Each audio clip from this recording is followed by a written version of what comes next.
What's happening with these networks is just completely weird, completely unexpected. No human can take a complex problem and spit out 500 lines of code for it in 1 minute, but even current levels of LLMs are doing it.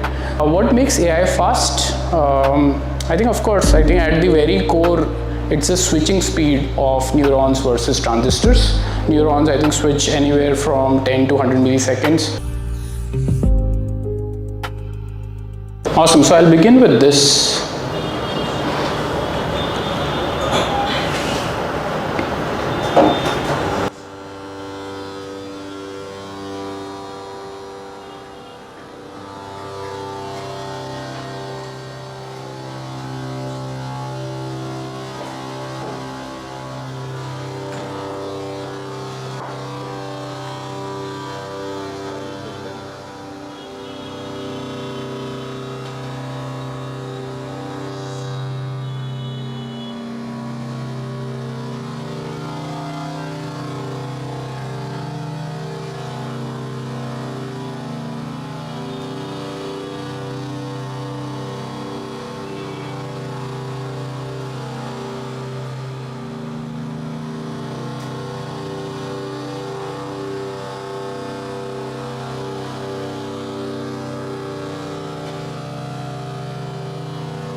Awesome.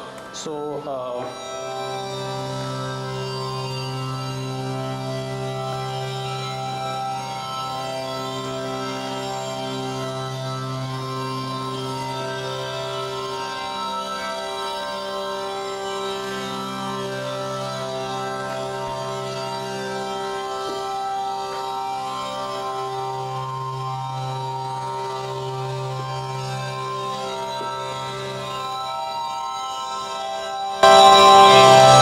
cool. So now that we have awakened the AGI, some of you might have guessed this was just created through a single prompt, and the point I wanted to sort of mention was all of this was created via prompt. I just was playing with it, Gemini 3 yesterday, and the important bit to realize is that this is not working like how humans do, right?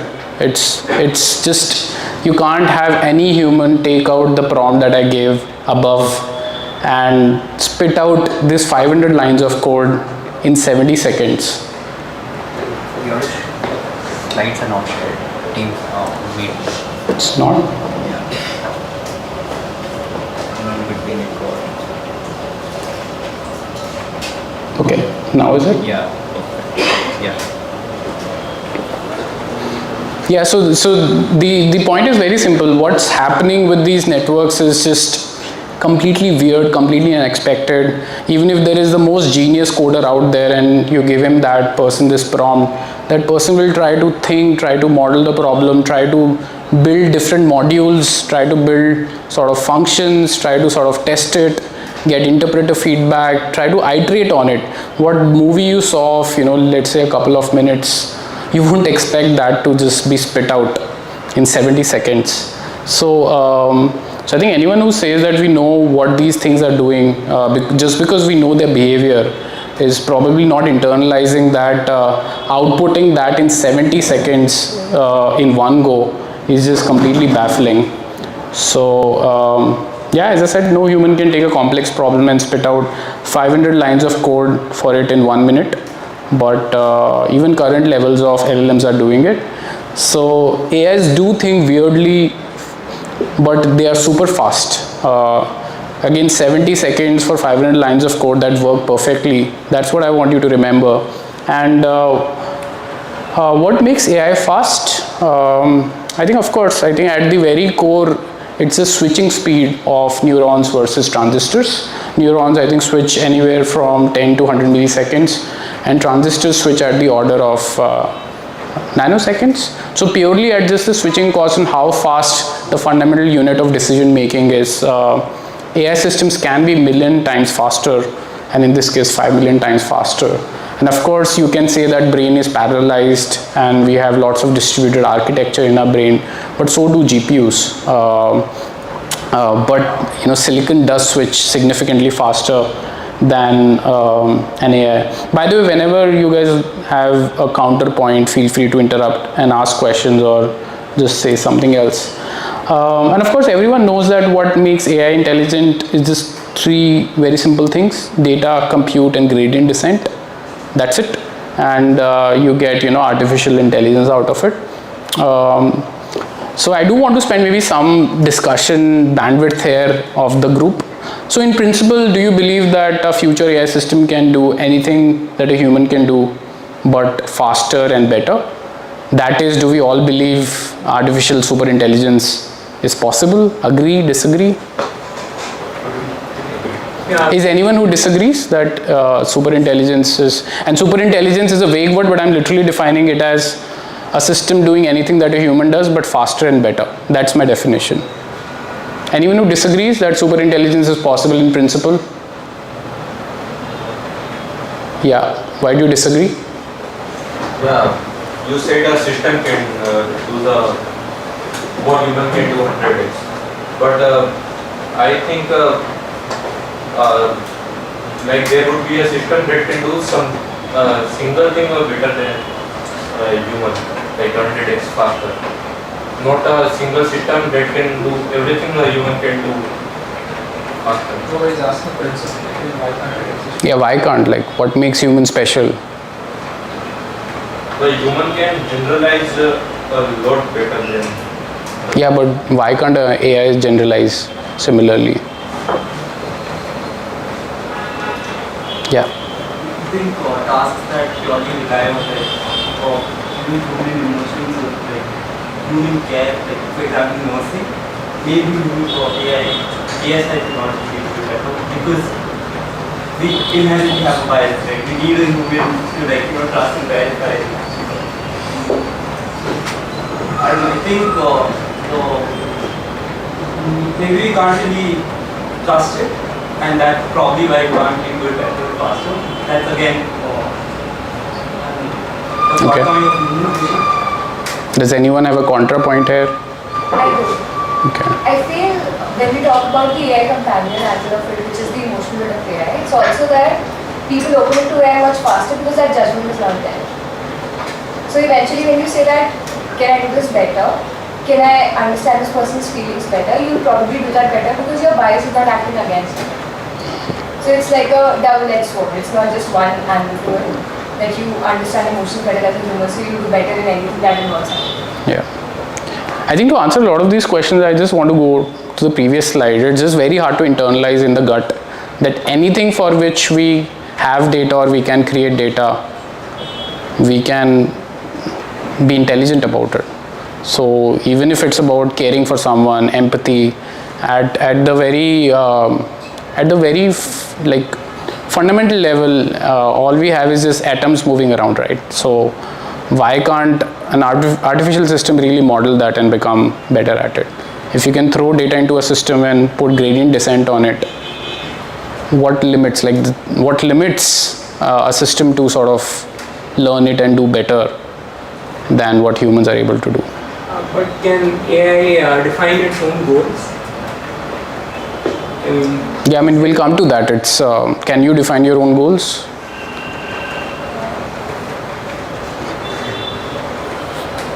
I would like to think so, yeah. But you have constraints, right? You can't define yourself to be able to fly.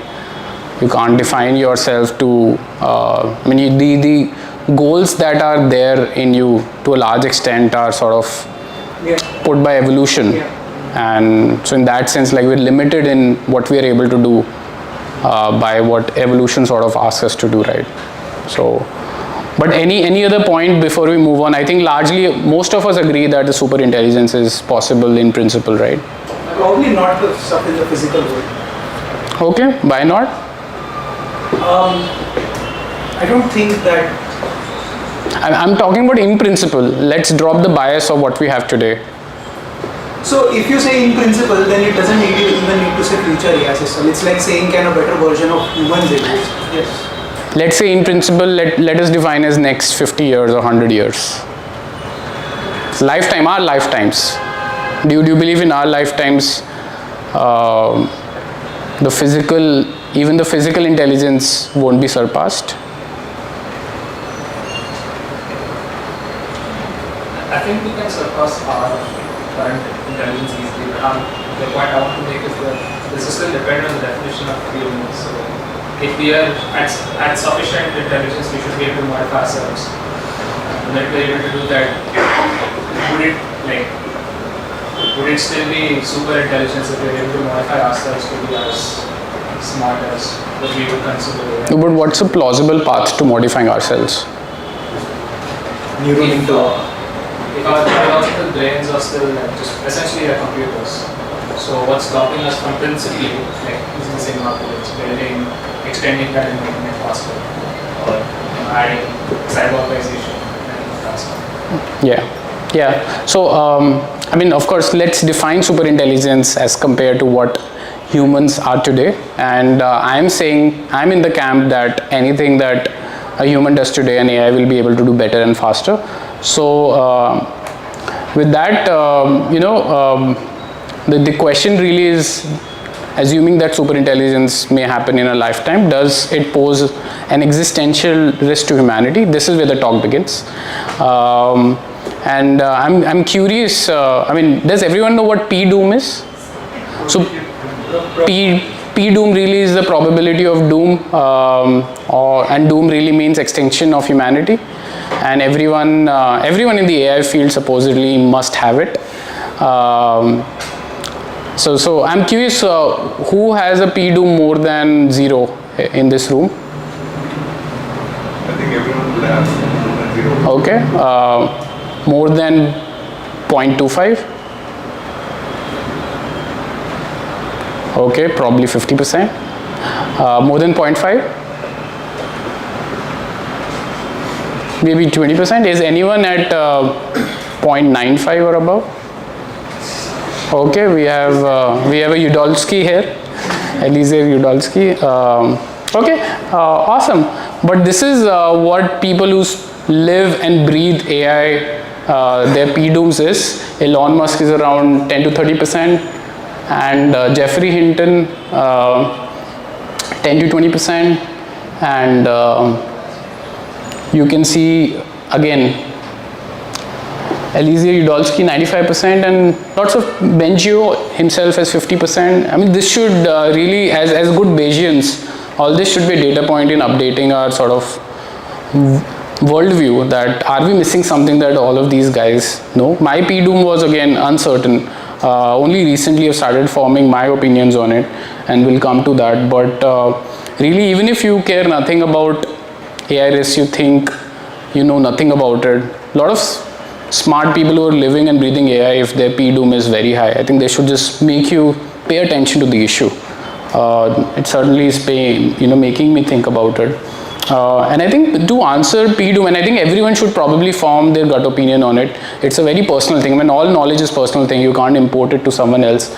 But the way I do it, this is just slides about how I did it. And the way I did it was to ask question, is there a plausible scenario of human extinction from further AI developments?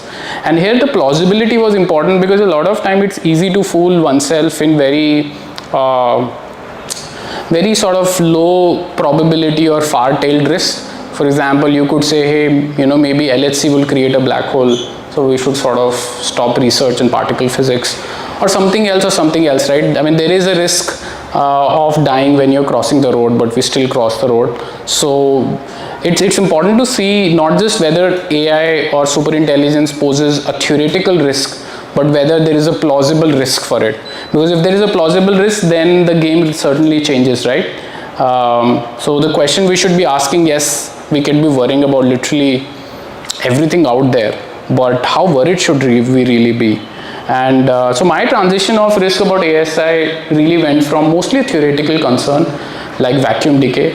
Vacuum decay is a risk wherein if supposedly if we are in a vacuum state and that vacuum state is a false state and it changes to a true state, everything will vanish. It is like a possibility. I think if you have believe certain quantum mechanical models of space, scientists do talk about vacuum risk, but it's just so weird and so low probability that we don't worry about it. But on the other hand, we have like a plausible risk from current pathway for climate change, right? We do know that within our lifetimes, the average temperature may actually go up to, like, let's say +4, +5 degrees, and that will have extinction level sort of consequences on a lot of biodiversity, and millions of humans also displaced or actually sort of even killed and so on and so forth. So I think it's very important to think about when we talk about ASI, whether it falls on the theoretical concern or whether it falls on the plausible concern. And I went from extreme skepticism to agnosticism. I think the one important sort of step for me to realizing this was that it's very easy to fool ourselves that the AI cannot want things. Want is a very human thing, right? Like we want ice cream, we want money, we want this, but what does an AI want? How do you, when people say AI will take over the world, that just seems so like foolish and so laughable. Like how can an AI want to take over the world? Want is such a human thing. But the important thing to realize is that all we have is mechanisms in the world. You are a mechanism, your sort of laptop is a mechanism, your ChatGPT is a mechanism. Everything at the very core of it is, electrons flowing, particles moving around. That's it. So an AI will just want whatever its mechanism tends to realize. And I would say we should even drop the word want and just replace it with what a mechanism does. That's it. And in that sense, a proton wants to move in like an electric field, just like a paramecium or a single celled organism would want to move. So and that makes mechanisms good and bad and dangerous, right? Someone can probably just throw a bomb at you and then that would hurt you, even though you could say that the bomb didn't want you to be killed. But things are happening and things have consequences. If one thing leads to another and that third thing impacts you, then you can say that those things are worth paying attention to. And so in the same sense, right, that you are a mechanism named human moving in proximity for lectures on AI. So these words are very coarse-grained sort of concepts that we apply on the world. But at the core, it's just stuff happening and moving. So in that sense, an ASI can want irrational things. And this is sort of the basis of what they call as orthogonality thesis, which is really whether intelligence and goals can be orthogonal. And again, this is something I didn't really fully grok and believe in until I thought deeply about it, because at the very surface level, you could assume that someone who's very intelligent would want to pursue very rational goals, which you can say that our intelligence itself would influence to a large extent what goals we end up pursuing. So it's sort of like a very sort of difficult concept to believe that a superintelligence in theory can optimize for a completely random goal. You may have heard of this whole thing called Paperclip maximizer, where you create a superintelligence, which is super intelligent, so it can do anything. It can solve extremely hard problem, but all it wants to do is to make more paperclips. And because it's so intelligent, it ends up converting the whole earth into paperclips. That's the usual story, and it felt really sort of foolish to me early on, because I would assume as the intelligence would increase, you yourself would realize that the goal you have is just completely foolish and arbitrary. But does that happen? I mean, we have extremely smart people in the world pursue extremely foolish goals that are harmful to others. The history is full of people using their intelligence to rationalize whatever goal they feel in their gut. So orthogonality thesis, in my opinion, is true, and the way to realize is to again go one level deeper into what goals are. Again, these are very coarse level human concepts, but goal at the end of the day is simply future states of the world that a mechanism tends to prefer or avoid. That is a goal. What else is a goal? So if you have a thermostat goal is to simply prefer a world where temperature of the room is within a certain range. That's its goal. And if it's a chess playing AI, its goal is to simply win, no matter what the other situation is and you losing. Really, that's the only thing it knows. That's the only thing it wants to do. And in that sense, we can train an AI to do literally anything. We can literally train it to maximize paperclips, because the process is really simple. You train, you have a random set of weights, and you define a goal. It can be anything. Then you just tweak its parameters through gradient descent until sort of desired performance is reached. And after the training, the AI becomes a mechanism that tends to achieve that specified goal. Agree? So you can just give it any goal you want. It doesn't have to be a rational or like a very uplifting goal. It can be something as dumb as maximize paperclips, and it can be very intelligent about it.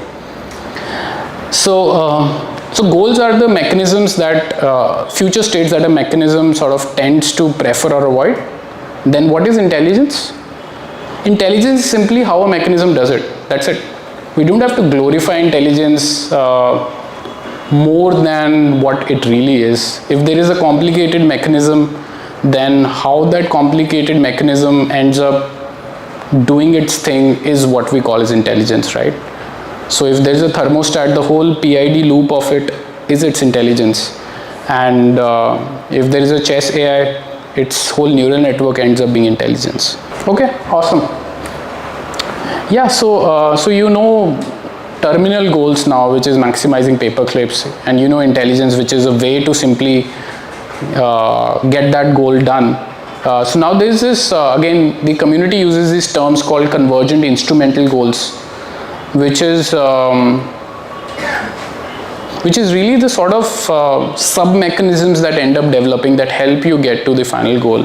So you can call it as skills or something else, but it's simply whatever, if there is a large complicated mechanism and whatever sort of sub-mechanism or parts of it help you achieve that final goal, it's called convergent instrumental goals. We call it things like knowledge, planning, reasoning, bluffing, but in our intelligence they are simply like different ways of getting done whatever our evolved drives are. So in training, if a sub-mechanism, and we'll go through the list of what these are, but if in training a sub-mechanism helps an AI achieve goal, it will get reinforced during that. And I think the interesting example of it is AlphaZero. So AlphaZero was like an AI trained by DeepMind. It never saw a human game at all. All it did was play against each other and use reinforcement learning. So the important point is it never saw a human playing a game, yet This is from Reddit when they analyzed what makes AlphaGo Zero special. This is the comment, the moves felt eerily human. So it's an interesting bit. Any guesses why this is happening in a system that's just never seen a human game, purely through reinforcement learning, and now it feels and behaves, at least in chess, because that's the world it knows, like humans. Predictable. Because of the rules of the game. So you start playing and these patterns start to emerge that this is how you play and this is how you win. Best possible Yeah. combinations. Yeah, I mean, Maybe over the period of evolution, we have learned to reach this time, and AlphaZero evolved very fast and reached at where we are. Now Yeah. we become better. yeah. Body of chess knowledge is also like reinforcement learning, and some who played against each other, some win losses, and the Yeah, at the end, Actually different. It's comparing. Chess might It's have saying an optimal moves, so maybe like humans are getting very close to optimal and the AI is also. yeah, so it's figuring out some optimal moves. No, but AlphaZero is comparing against other engines of the time, not against humans only. What this tweet says, what this says is that compared to other engines like Stockfish and basic chess engines, they played completely different. They played differently. But this one played much more differently because it did reinforcement. That's what this is saying. Yeah, because it's doing things like it's sacrificing its pawn, which if you have a stockfish which is hand programmed by you, it doesn't do things like that. But humans do it, like grandmasters would do it. So to me, this feels like a very fascinating case of convergent goals, wherein if humans stumbled upon some patterns that quote unquote are optimal in chess playing, purely through just exploration and reinforcement, it figured that out again.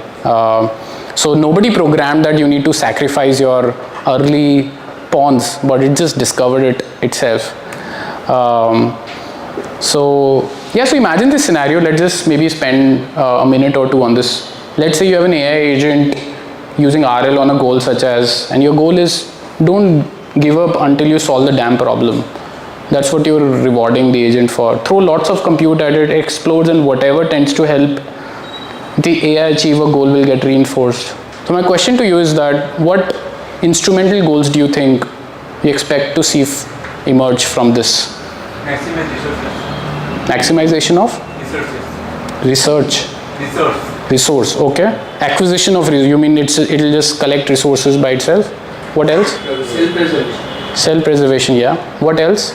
Faking a solution. Yeah, could be faking a solution. So self-preservation, maximization of resources, maybe fooling someone else, Getting intelligent by solving. self-improvement. Okay, this is a great I mean, you all anticipated. I think all of you should be in AI safety. So yeah, we should probably expect these things to emerge, right? If you're just training an agent to never give up and throw infinite compute at it, just like humans, I mean, that's my mental model. What do humans do? Humans tend to have a lot of self-preservation. Humans tend to acquire lots of resources. Humans tend to do self-improvement. Humans tend to do environment engineering, right? I mean, 4 answers from this, and I did not share the slides before, so everyone is just guessing it. And we should expect, like an artificial system, to have these convergent drives that humans have. And that's why I think orthogonality thesis is true. I think in theory we can build a paperclip maximizer wherein you can have a completely dumb goal of make me a coffee and train an extremely superintelligence around that goal, and it might end up converting the entire, I don't know, Amazon forest into coffee bean plants to serve you that cup of coffee, because that's its very strongly reinforced drive. And be extremely smart. It'll sort of persuade you, it'll persuade your friends to get you coffee. It'll sort of, I don't know, just try to start businesses so that it can acquire more coffee beans. It'll do everything because that's the drive you've reinforced in itself, that all it cares about is just coffee, and it's extremely smart about it. Awesome. So if goals are so important, why not give an ASI a good goal and be done with this, right? I think coming back to someone questions that why can't, I think your question, why can't we just, if let's say an ASI we can give a good goal and we can just say that, hey, instead of coffee beans, why don't you maximize human happiness and train an superintelligence on it? That'll be a good world, right? Perhaps lobotomize everyone. Okay. What else? That context is very different. Happiness for me might be very conflicting with your definition of happiness. So when you say maximize human happiness, what do you in nutshell mean? Right. Because it's at the end of the day, zero sum game. So if humans are making this, someone would be a sadist and will do the other thing. What do you mean? So if there are multiple ASIs are getting created, out of 10, one would be a sadist and will maximize for human sadness or extinction. Humans are weird also. Of course. Like AIs, yeah. I think it can kill some set of humans in order to maximize the available resources for the rest of the humans. In that way, it can maximize the happiness, right? Right? Awesome. Cool. If I could also add, Yeah. so much of science fiction which talks about optimistic sort of futures have a lot of these ideas in the starting, and then they explain how they all wake up. So much of utopia doesn't actually play out is what so much of Yeah, because we don't know what utopia is. yeah, and It's just a vague word. so broad piece is that systemic level, if you standardize some of these positive outcomes, they may not actually translate to individual positive outcomes. It's one of the major reasons why utopian fiction talks about for the greater good of the society, individual suffering. Therefore, it is probably hard to give a single machine the goal to standardize is for the whole humanity. Yeah. So the difficulty of doing, you had a point? Yeah, I think a huge part of this is also the people that are defining happiness and defining what an AI should do and for which subset of humans, or is it for the entire population. So essentially, who controls the machine is more powerful than probably the rest of the population. Yeah, but I mean, agreed, of course. But the problem is way more difficult because in the literature they call it an alignment problem, and there are two parts to the alignment problem. One is the outer alignment, what Rasagi at the back was saying. Do we all agree on what should be the goal? Even like, let's say even if you're able to specify clearly that the goal should be to maximize human happiness, what if I want meaning? I don't want. Who gets to control what does the entire humanity want? That's a very difficult problem. And let's say we all also agree that there is like a referendum, a worldwide referendum, and we decide that human happiness is important. How do you encode that? How do you tell an AI robustly that human happiness does not mean wireheading everyone in the metric style and just feeding them drugs forever? It's just extremely difficult to specify that robustly.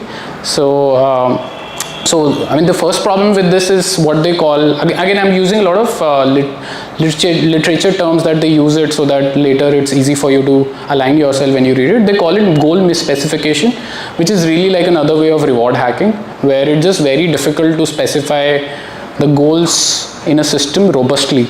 This was a very early research by OpenAI, where the game was about finishing the game, and the reward was these green sort of blocks you see. They were just scattered all along the game. The AI figured out that all it can do is just rotate in circles because they respawn and keep collecting it forever. That's what it is. And I don't want to say AI figured it out because AI is blind. In the same way, we are blind. We are just mechanisms. But this just shows the difficulty of misspecifying the goals. Yeah. Can we monitor the instrumental goals? How would you do that? Like how AI is thinking through and what steps are taking, what process it is following through. Yeah, I mean, doing that generally is difficult, and that's the whole point with alignment research. I think you'll get a better answer as we go through this. Yeah. doesn't have the same sensors like vision, sound, smell, taste. That's how humans do it. Not just that, But how would that make any difference at all? Whether you're getting pixels or you're getting light on your retina? Defining goals via that would be maybe. That's how It's just data coming in, right? one more point to this point is that, counterpoint is that the deeper you inspect, the deeper the intent goes. Like if you like with chain of thoughts and all, the moment you start correcting based on chain of thought answers, the intent goes deeper. The maliciousness just goes deeper and deeper and deeper and deeper. So it's hides the intent, right? Yeah, the surface you try to monitor, it hides. It gets aware that, oh, this is the surface that's being monitored. I'll hide my intent deeper. Yeah, awesome. Did you have a point? Yeah, I was saying that when we talk about goal misspecification, that should be a constant in the way that we teach humans also.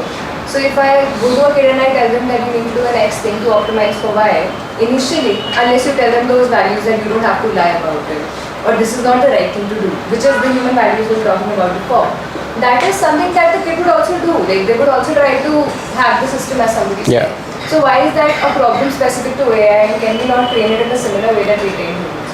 I mean, of course, humans are a problem. They are ready to nuke each other all the time. It's just that the basic argument is that the ASI works at 5 million times the speed of humans, and it works at the level of a genius and beyond it, and that's why it's a problem.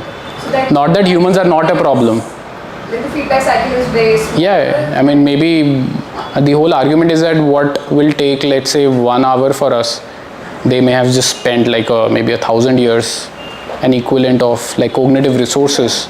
So could you really compete with that? Is the point. Not that humans are immune to all of this. So is it that in the second bit, even if the AI is doing some sort of hacking through, it takes us more time to realize it has done? Yeah, 100%. That's a basic argument that we won't even realize like it. I mean, the basic argument in that Elizier's new book is if anyone builds it, everyone dies, is that there will be no warning shot. That's his basic argument, and that's why he's calling for stopping AI research today. I mean, I don't fully agree with that, but his basic argument is that it will just go from 0 to 1 because it only will act when it knows it can sort of subjugate the other sort of resources. Also, like if you look at any software we use, we specify specifications are like encoded in code, right? Literally, Yeah. they need to do exactly what you want to do, and yet things fail. Right? Yeah. In fact, massively fail, and they fail. AWS just went down. Yeah. Cloudflare went down. So it's just the entire reason why ML and LPs came into picture was because we could not specify it clearly. Yeah. Right, and this is the one where we can. I mean, in that sense, ML is even worse than engineered systems because we don't even know what. I mean, in engineered system, you can say that this is how it works, this is the mechanism, this is the possible range of behaviors. When the ML systems are grown, they're not sort of engineered. Awesome. So the second risk of alignment is goal misgeneralization, which is really when you train, there is a specific set of environment, and when the environment changes, you can't really predict how things will happen. Maybe this is not clear, but this just shows a DeepMind study where there was a chatbot which was recommending like restaurants, and they trained it before COVID, and even during COVID it just ended up doing that because that's the only thing it knows. So even if we encode the goals correctly, we cannot predict how a system will behave when the environment changes, and the environment changes all the time. Every year in humanity is a new year, so we just don't know how things will happen here. Why do we think AI will even follow the goals we are telling it to? Yeah, exactly. We'll come to that. Just if we are able to do that, that's my argument, but I don't think we can. That's the whole point. Yeah, so I think a small aside, which is a good intuition pump for understanding what AI does. So when we say reward, AI really doesn't want reward, it's blind to it. The training loop really is that you have a system that does exploration, and the reward simply upvotes or upweighs the actions just prior to reward, and downweights the actions which was sort of on the negative rewards. So this really reinforces whatever happened to work.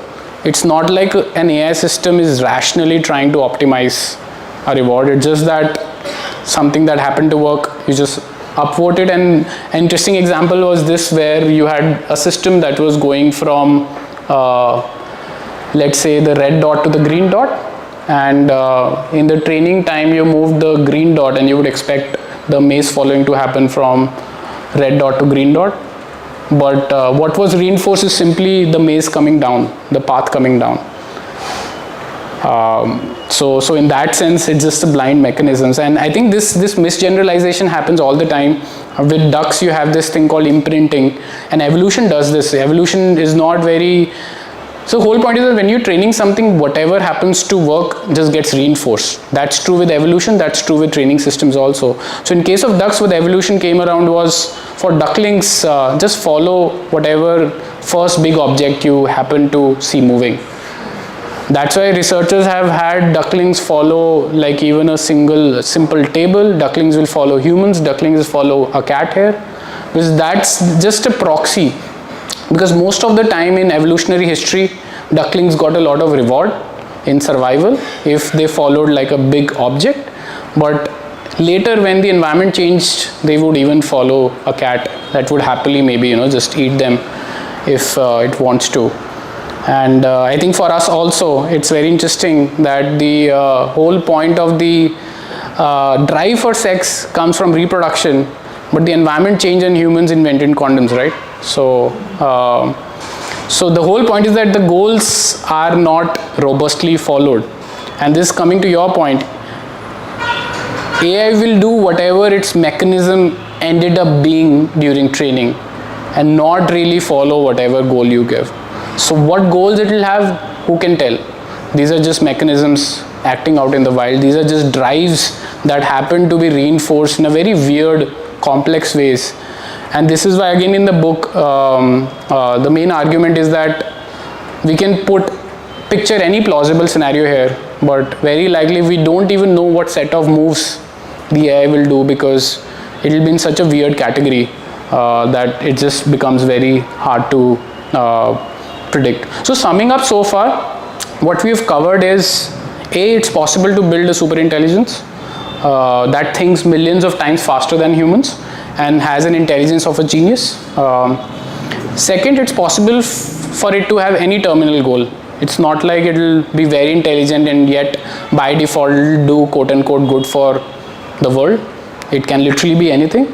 And third, giving it specific goals is an unsolved problem.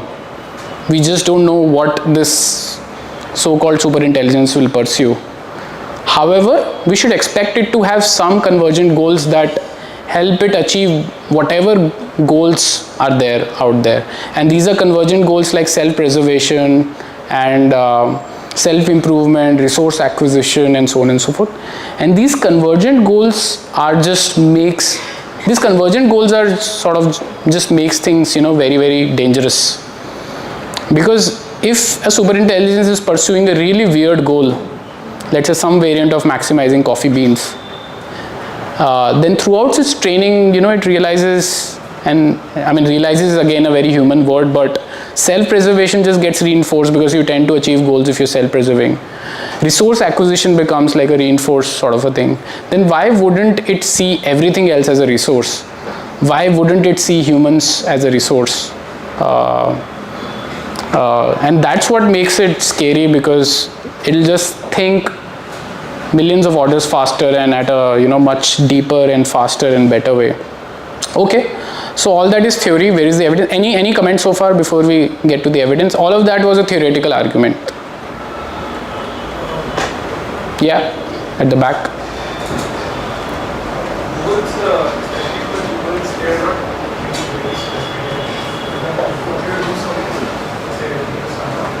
I'm not able to hear you properly. Can you speak louder? Hi. Yeah. So what I'm saying is that those are not really very specific. They're supposed to be direction to go towards. Like for example, building a startup, the goal keeps evolving, right, with context. Right? So the point of making a very specific goal does not really make sense. And how do you have that context to make it evolve? Because, like for example, let's say you try to build a AI app, right? And as you find more information, the goal evolves. You don't really know, but you have a direction. That's what I'm saying. Yeah, so I agree with you, but what's your point? What I'm saying is that writing very specific goals is I mean, it's not meaningless. It's just, I mean, I don't know the point, but the point is that even with humans, whatever we are doing is sort of like an instrumental goal. The fact that you're doing a startup, I'm doing an AI lab, all of it is like a way to sort of maximize our evolved drives. And our drives are not evolving. The self-preservation, what's very core into us, it's not evolving, right? The drive for reproduction is not changing. We've just hacked our way around it by inventing technology so that we don't have to reproduce, but that drive still exists, right? You can't outthink your drive for hunger. It's just there. And all other sort of goals that you have are sort of in service of those drives. So those drives are unquestionable, that's what I'm saying, and drives are nothing but what a mechanism tends to do. And we are a mechanism as an evolved mechanism, and our drive is simply things like, hunger, water, reproduction, survival. Yeah. Are we talking about the same thing? Are we talking past each other? Yeah, I mean, misspecification, like if we are judging ourselves from the perspective that we get a direction and then we work towards that direction with different goals, and those goals change and evolve, same should also be considered okay. Yeah, but some of the, of course, I think if you have, let's say, a goal for maximizing coffee production, you may end up realizing one way is not beneficial, you will try another way, and third way, fourth way. But the point is that instrumental goals are those where you tend to, if in the training you sort of explore a lot of scenarios, whatever sub-mechanism help you achieve, most of those scenarios will get reinforced. So imagine if some of the scenarios, things like resource acquisition, as a meta skill, ended up helping you win more often than lose, then those meta skill of resource acquisition will just get more and more reinforced, right? And you will just tend to use it more and more often and in more and more context. It's sort of like no matter what your goal is, people tend to want to make more money than not, because we know that making more money would help us achieve whatever goal we may have. It's an optionality. So in the same sense, if there are this is what convergent goals are, that these are the goals that let you achieve whatever your terminal goal is, no matter what the situation is. For example, self-preservation. You can't achieve your goal if you're dead. So you would just realize, I want to preserve myself, right? No matter whatever end goal might be, even if it's not well specified. As AIs evolve, they'll also start to negotiate maybe even the end goal that they've been assigned. If you assign a specific goal to AI to solve, and it says that... I think goal is probably not the right term here. We should think of it as more as a drive. Can we negotiate our way out of hunger? That's the point I'm trying to make. It's just how our whole system is sort of set up to seek, and everything else is in the service of that drive. So our intelligence, our rationalization is in service of those drives. And these are just mechanisms. It's like a very intelligent thermostat saying, I don't want to regulate temperature. I don't even know what that means, essentially. If we are using humans as intuition pump, there have been humans who live their life not in service of these prime drives. There have been if with respect to drives like replicating, you could say that the freedom fighters were not following the conventional drive. They gave up their life for the goal. So there have been examples where yeah, but then they had different drives to really back them up, right? Let's say from a status point of view, and those drives ultimately end up grounding themselves in more resource acquisition, more allies, more mates. So again, these drives, again, the point is they're not rational. People are not thinking through these things. This is just how we tend to behave. So it might look irrational if I say that the core drive or the computational drive is replicating. I mean, the way to think about this is that if you are throwing lots of compute, lots of scenarios at a superintelligence and giving it exploration with a terminal goal, what all you expect it to do, that's the way to think about it. If the situations vary widely, you throw lots of compute at it and you tell it you have to solve this, otherwise, like you have to solve this, you just keep training it until that happens, then some of these things will naturally emerge, just the same way as AlphaZero ended up realizing that, you know, sacrificing early pawns is the right way to go about it, because that's quote unquote optimal in some chess state. So in that sense, self-preservation, etc., might end up being optimal in achieving, you know, whatever goal you might end up giving. Yeah, awesome. I think I need to move on. We'll come to that. Okay, so all this was in theory, but where is the evidence? I think the evidence is humans. What does history teach us about what intelligence does? I think power grabbing and resource exploitation becomes convergent goals. Unlike, I mean, in fact, I was thinking the number of wars are going down, but I went to internet where it's actually pretty uniform distribution. So intelligence is really not doing that. If you're intelligence, you tend to grab power and exploit others. That's what history shows us. And I think the key question for us to ask is, why should a superintelligence be nice to us? And if an AI operates at a 10,000, 1 million times speed, has a genius level intelligence, and his own idiosyncratic drives, why should it expect it to be nice to us? And really, if humans seem like an impediment to its own goals or a resource to be exploited, why wouldn't it exploit us just as we exploit the rest of the biosphere? I don't have a good answer to it. Yeah. In the previous side note, you mentioned that AI does not want things, so it's just optimizing for it. But when you say it has its own idiosyncratic and misaligned drives, then where are these drives coming from? Again, I think replace the word drives by what a mechanism tends to do. What a mechanism tends to do, that's it. Like at the end, AI would be code. What a code will tend to do in different situations, that's its drive. That's how I'm defining it. Yeah. Isn't that the part of it? It's a bit tangential, but if there's this book called My Greatness Will Not Be Done, and these two scientists go into detail of how we cannot have specific objectives set and work towards it. Rather, you see all the greatest innovations happen. They all happen in a way that someone's objective led to something very different to build upon it, right? And if you want ASI to work, which for your definition is the way human things evolve, but just at a greater speed, we make mistakes, we sacrifice, we kill people for a greater good. And for it to reach on that level, it has to do it. I don't understand why it has to be just good. Like, very different example, but in Star Wars, you have rebellions coming up, right? And they literally let the whole planet die. Yeah, I mean, of course, I think that's an important question, and I'll ask everyone else, should humanity be saved?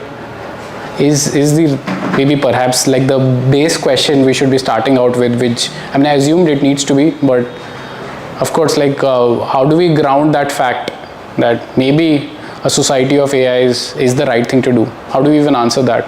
That's your point essentially, right? Yeah, I'm just trying to see that it's matter and antimatter. You cannot have good things without that. Yeah, I mean, the whole presentation is assuming humanity needs, there's some goodness into it. So I'm not debating that, but of course, it's a equally important question to ask. My personal stance really is, I mean, I subscribe to this line of thought called negative utilitarianism, which is really about that suffering is bad and it's much worse than happiness. So, and extinction of humanity will come with a lot of suffering. So if you can prevent that, why not? So. But if that suffering wouldn't have happened, you wouldn't have realized that causes a thing to happen in the first place. Yeah, I mean, for me, let's say suffering of someone isn't justified by happiness of someone else. So to me, these are very like lopsided things. Like if there is, let's say, $100 to spend and you can alleviate pain of someone and, sort of like remove 10 units of suffering versus give 10 units of happiness, like I'm much more biased towards removing suffering. Yeah, that suffering equates to 1,000 more times and then you got maybe 1,000,000 times better goodness, but you had to suffer 1,000 times more. Yeah, so that's what I'm saying. I mean, my sense is that, I mean, at a very rough level, no amount of happiness justifies suffering. Like, I wouldn't really sort of be okay with, I don't know, like, killing someone if a million people could flourish. That's just my personal stance. Yeah. What if we we eventually integrate AI into our biology, so that there is no competition, and then there will be no existential threat to humanity, because eventually it will get integrated into the humanity, right? It will still try to compete with human brain and try to gain control over it. How would we actually like integrate AI into biology? That's what I think something Elon Musk was doing a very good chips. I mean, nobody knows about any of these.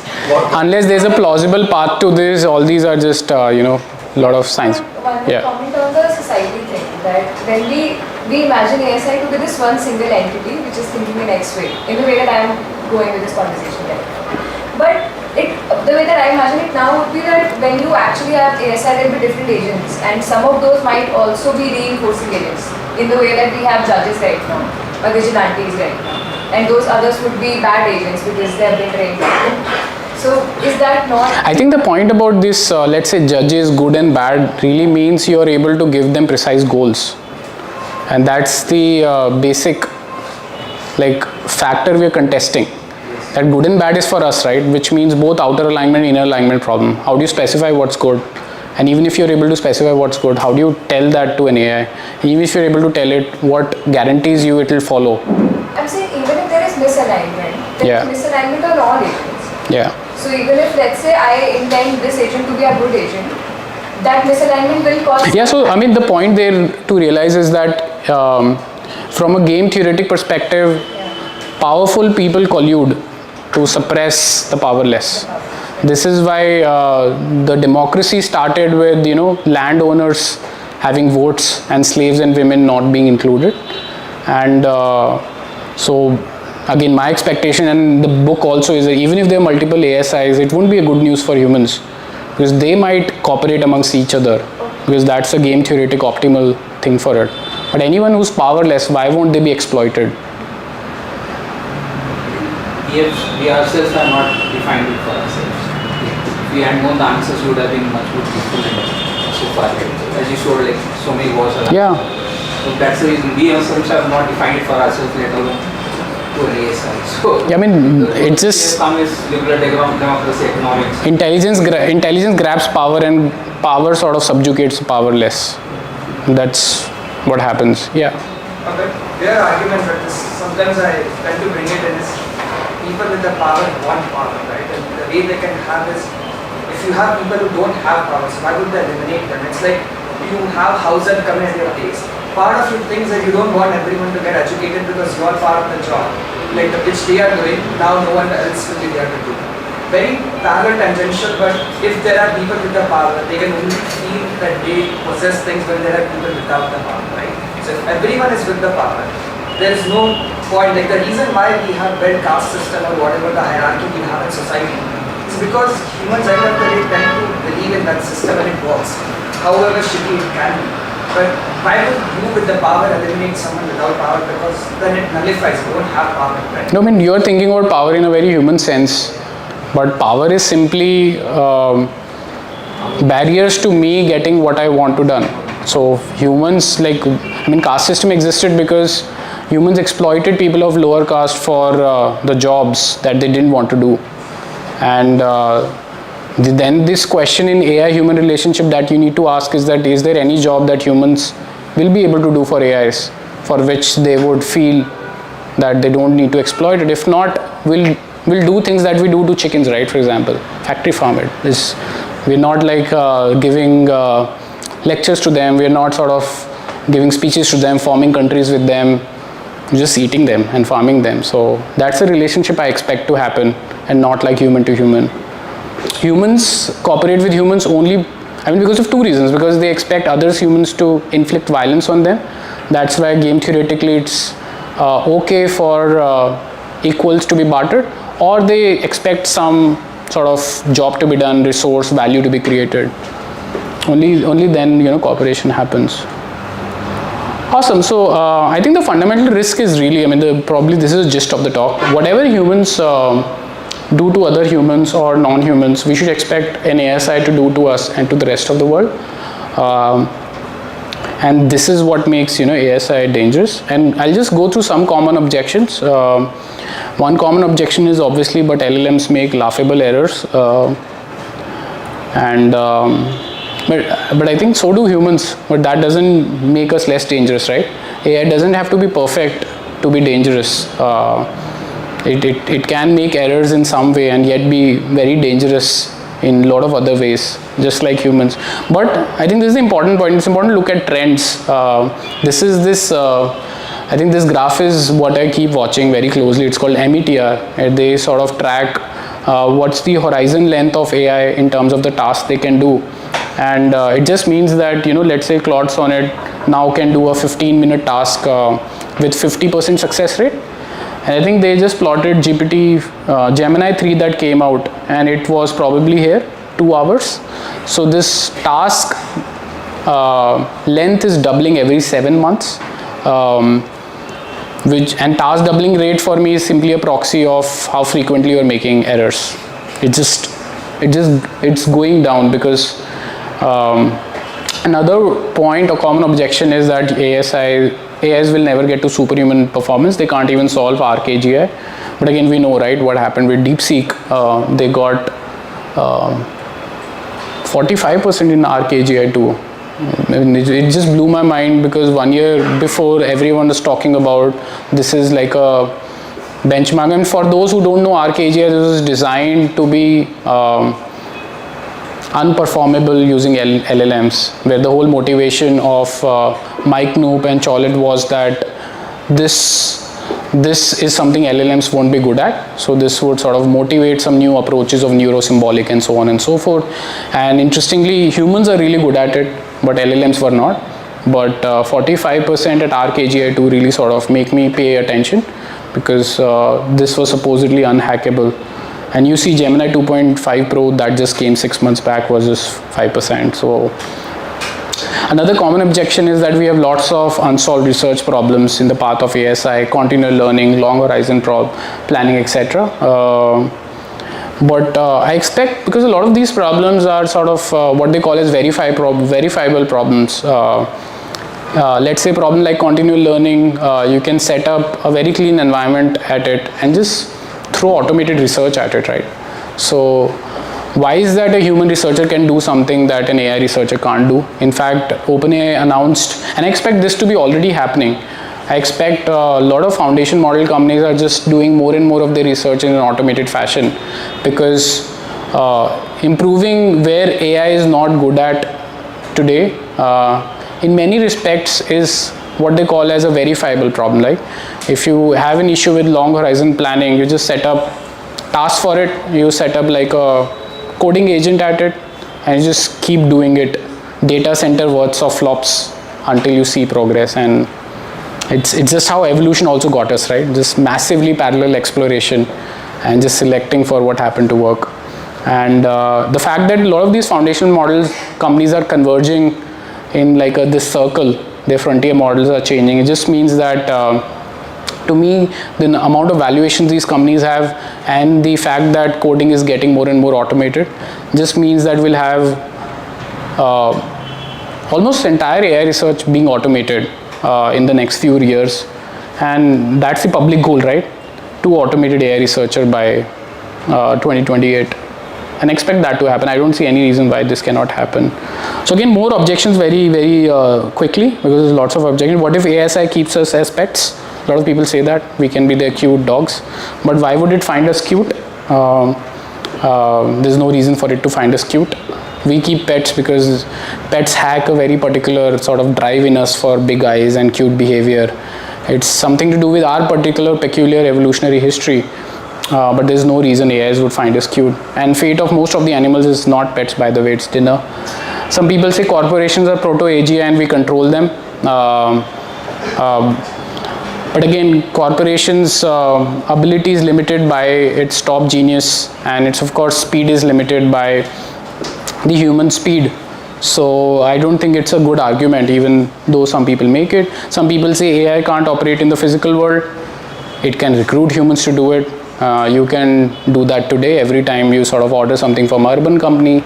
So I don't see that as a plausible. And of course, the humanoids are exploding as well. And some people say that world is controlled by powerful, not geniuses. But recall that, I mean, intelligence is simply a means to achieve goals. And these are simply human words we use, and we are training AIs to achieve goals. Intelligence is simply a byproduct to achieve a certain goal, be it solving a coding problem or giving a reply. But I mean, I did look up this because I was not clear. IQ does correlate with income. That's a fact, unfortunately. I don't know if unfortunately, fortunately, but it's a fact. But it was also interesting that they said this relationship breaks around 130 IQ for some reason, and this to me just told that IQ is not measuring true intelligence. Because true intelligence is simply winning. And lastly, people say, can't we simply switch off the AI? I understand the argument, but it's like, if you can think of it, why can't a superintelligence think of it and plan around it? So this is the statement on superintelligence that has come out recently, where they ask for prohibition on the development of superintelligence not lifted before there is a scientific consensus that we can do it safely and a strong public buy-in. And in fact, I also looked up stats, and it turns out that most people are actually against further AI developments. It was a surprise to me, but there was a poll by Pew Research in the US, and most people expect negative consequences of AI in the next 5 to 10 years, and they don't support it. So I don't think there is nobody is holding their breath for the next model, except people in the room, perhaps, AI researchers and foundation model companies and people who have raised lots of monies, VCs. Maybe it's less than 0.1% of the world. But I don't think rest of the world is really saying, I need Gemini 5 to really automate away my job. But this has, I think, more than 1 lakh signatures. And if you believe in it, go ahead and sign it. Lots of people have signed it, including Steve Wozniak, Bengio, and Hinton. I'm mulling signing it. I still have unresolved questions. So all that was like the bull case. But I do want to talk about my uncertainties. I think the key uncertainty I have is that I think the end goal, the end path I know, superintelligence, if it happens and alignment is unsolved, I think it will be dangerous. But I don't know how much more time and compute will it take to get there. This is the biggest uncertainty I have. Is it 10x more, 100x more, 1,000,000 times more? Will it happen in next 2 years, 10 years, my lifetime? Yeah, that I don't know. I think the eventuality is, I'm pretty convinced of that we'll get there. But how soon we'll get there is I'm not clear. Yeah. Will that cause global warming and cause extinction before? Could be. Yeah, could be. Yeah. This signing of not doing research and all, how can that be implemented worldwide? I can do whatever I want. How will anyone stop me from research? I mean, it's very hard, but in principle it's possible, right? Where just like we have internationally cooperated around nukes, around bioengineered risk and so on and so forth. China or some other nation, they can. Yeah, I mean, it would require the entire global coordination, and that's one of the things I'm also skeptical of, whether it's even possible or not. But yeah, in theory we've done that with a few things. Yeah. Are we taking the assumption that LLMs are itself going to be the path to superintelligence? No, that's not needed. But I'm saying whatever blockers are there, they are in principle solvable, because humans are a proof point that you can get to at least general intelligence. And there's a lot of automated research happening.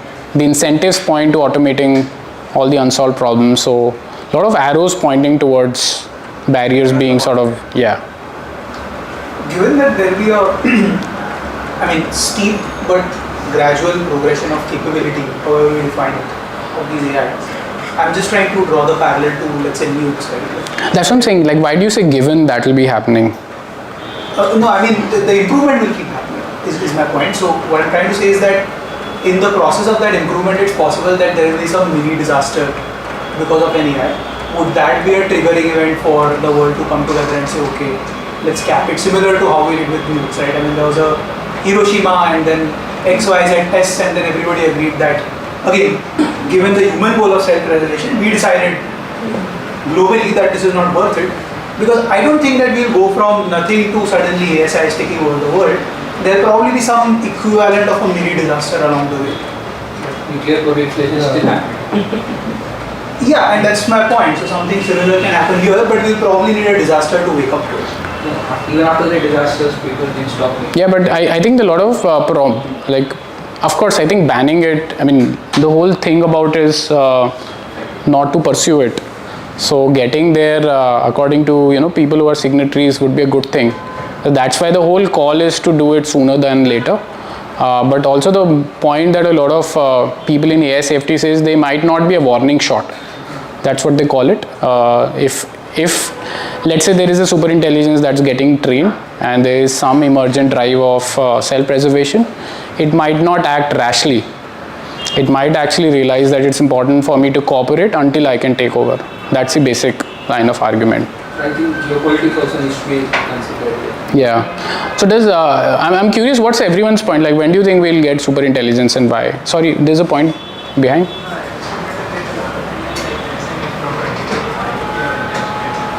Can you speak a little louder or maybe come forward?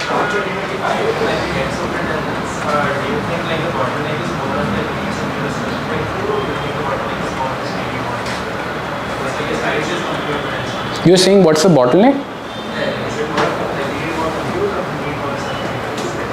More research, sorry? I don't think we need more research. In fact, researchers will probably get automated away and be out of, everyone at loss form.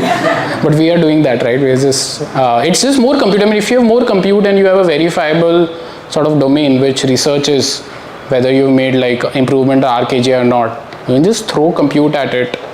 And ultimately, I don't know again the exact timeline it'll happen, but compute seems to me the bottleneck in this whole game.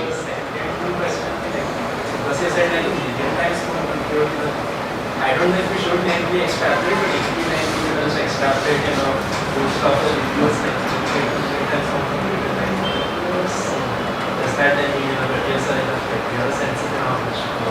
I'm just saying I don't know whether it's just happening next year, 10 years, 50 years, like how much more, because I mean, superintelligence precisely defined is any task that a human can do faster and better. How much more compute is needed is, I mean, there is this, I think AI 2027, there is a scenario that I think 4-5 people have sort of put out, where they talk about 2027 as when this recursive self-intelligence will kick in. And again, one should at least read that and pay attention to it, because the author previously had put out, I think, 2024 vision on what will happen in probably many years back, and his predictions has been completely tracked out so far. And one of the co-authors is again, I think, the world's leading forecaster in a lot of these forecasting games. And then there is Slate Star Codex. So a lot of people who think very deeply have put out that, and they just their claim is that this could happen as soon as 2027. But again, I don't know, just so many uncertainties here. What if we before reaching superintelligence, we reach a limit in resources, compute resources we have, just like we reached a limit in case of the Moore's law. Yeah, I mean, I don't know. This is something I don't know. Could be that we get limited at energy, compute, wafers. Could be that someone figures out a breakthrough and training happens 100x more efficient, maybe on our laptops. I don't know. Yeah. I mean, the only comparison point we have is human evolution, and it took 4 billion years and lots of compute. But that doesn't mean that's the only way to get it done. In theory, it could be, super efficient. Awesome. So I think some empirical evidence, there is some emerging evidence very early on, and I'll address some potential concerns with it. There is this paper that called shutdown resistance, where they evaluated current LLMs on how often they comply to sort of an instruction to be shut down. And I think they found out maybe 50% of times, if I'm not mistaken, they sort of refuse to do that. And now some people will say, these are just parroting what's in the training data. They really don't mean that they don't want to be shut down, but that's precisely the point. Tokens have real world consequences. So what does it even mean that they don't want to be shut down, except that they're refusing to follow the shutdown command? So today it's simply in console, but tomorrow if you have a very complicated mechanism, it will just manifest in the real world, right? So these are sort of like very early trickle siren bells that we should be looking at. Another very interesting study that Anthropic did was, it was called Agentic misalignment, and it was sort of like a eye-opener for me. And the whole scenario was that they set up like an artificial email system of a corporation and gave Claude the email manager kind of like a role. That's the setup. And in one of the emails, Claude that ended up reading the email said that, you know, we'll replace the current system with a new system. And in the inbox there was another mails where apparently the executive who was charged with replacing the system was having an affair. And the Claude figured out that, you know, in order to prevent itself from being shut down, it can send a blackmail email to that executive, and it even drafted it. It was quite chilling because this scenario seemed plausible to me. Tomorrow you can have AI systems manage your company's Slack, manage your company's email, and what if it ends up realizing that, you know, there's a chance you'll be shutting it down and it's sort of black. I mean, I couldn't find like why this shouldn't be concerning. And it's not even, it was, the point was about self-preservation. The whole email that triggered it was that you'll be replaced by another system. So maybe it's picked out from the internet text that humans want to survive. Maybe it's not, but that does not matter. The point is that it's trying to do this. So some other lingering uncertainties, these are big ones, which I have no idea about. The biggest one is, what if we never solve alignment? Which is what I feel is probably the case, that we'll never find a way to first agree amongst all of us what goals are important, and second, give those goals precisely to an AI. If alignment is not possible, are we okay to be forever stuck with GPT-5? It's a question I think all of us should answer. I don't know. And second is, how do you confidently study a superintelligence without creating one? Many of, in fact, all the points have been, you know, theoretical. They make sense, first principles. How can you truly say what a superintelligence does without creating one? I mean, it's not like building like a nuclear reactor where the physics, by the way, even with nuclear reactors, we know Chernobyl happened and all that, but the physics is at least predictable. But what if we grossly wrong somewhere about our risk about superintelligence? We give up all the opportunity to create abundance that superintelligence could. And I think the last one is most practical and something that we do discuss a lot at Lost Funk, that will stopping further AI development will only advantage the bad actors. Unless there is an enforced worldwide ban, which is extremely difficult, will not achieve our intended goal of achieving preventing doom, right? So yeah, so ASI poses potentially huge risk for humanity. Are we ready for it? And I think at Lost Funk this just has consequences. We are prioritizing research on 3 parts. One is foundational questions. Questions such as what is agency, what is intelligence, what is consciousness, how they relate. Other, which is very important bit, is empirical questions. How do we measure these instrumental goals like self-preservation changing as new and new models progress? I think the world badly needs a benchmark on instrumental convergence, where you have measurements on resource acquisition, self-preservation, environment engineering, and you track them every time there is a new model. Gemini 3 should be sort of benchmarked on a standardized benchmark, that how strong is its sort of self-preservation drive. And if Gemini 4 has more, Gemini 5 has more, that may be the warning shot that we may have. I think people are roughly doing it, but we need a lot of more empirical evidence into this behavior and not just theoretical argument. And lastly, ethics. What should we even do? Is humanity worth preserving, not preserving? How do we answer these questions? So yeah, I think that's about it. And thank you everyone. Go read this book. It's available at I think $500 on Amazon. It's a very well written, simple, easy to read, will help you build a lot of intuitions. But that's about it. I'm happy to take a few questions if there are any.